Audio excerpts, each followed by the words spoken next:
നമുക്കിന്ന് റെപ്പ് റേഞ്ചിനെയും സെറ്റ്സിനെയും പറ്റി പഠിക്കാം. സോ എന്താണ് റെപ്പ് റേഞ്ച് ആൻഡ് എന്താണ് സെറ്റ്സ് ആൻഡ് നമുക്ക് മസിൽ ബിൽഡ് ചെയ്യാൻ ഏറ്റവും ഐഡിയൽ റെപ്പ് റേഞ്ച് എത്രയാണ്?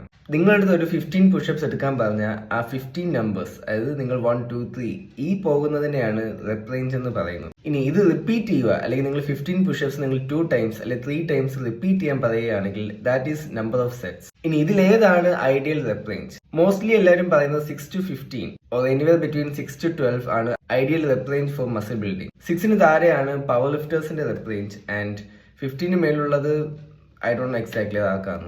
ഈവൻ ദോ 6 to 15 അല്ലെങ്കിൽ 6 to 12 ആണ് rep range for muscle building എങ്കിൽ നമ്മൾ മെയിൻ ഫോക്കസ് കൊടുക്കേണ്ടത് നമ്മുടെ ട്രെയിനിങ് ഇന്റൻസിറ്റിയിലാണ്. നമ്മൾ ചെയ്യുന്ന വർക്ക്ഔട്ട് പ്രോപ്പർ ഇന്റൻസിറ്റിയിൽ നമുക്ക് ക്ലോസ് ടു ഫെയിലിയർ അച്ചീവ് ചെയ്യാൻ പറ്റുന്നുണ്ടോ, അല്ലെങ്കിൽ ഫെയിലിയറിലോട്ട് നമുക്ക് എത്തിക്കാൻ പറ്റുന്നുണ്ടോ എന്നാണ്. അതിനിപ്പോൾ നമ്മൾ എടുക്കുന്ന സെലക്ട് ചെയ്യുന്ന വെയിറ്റ് അല്ലെങ്കിൽ നമ്മളിപ്പോൾ ഹോം വർക്ക്ഔട്ട് ആണെങ്കിൽ പോലും നമുക്ക് ഫെയിലിയറിൽ എത്തിക്കാൻ പറ്റുന്നില്ലെങ്കിൽ എത്ര റെപ്പ് റേഞ്ചിലാണെങ്കിലും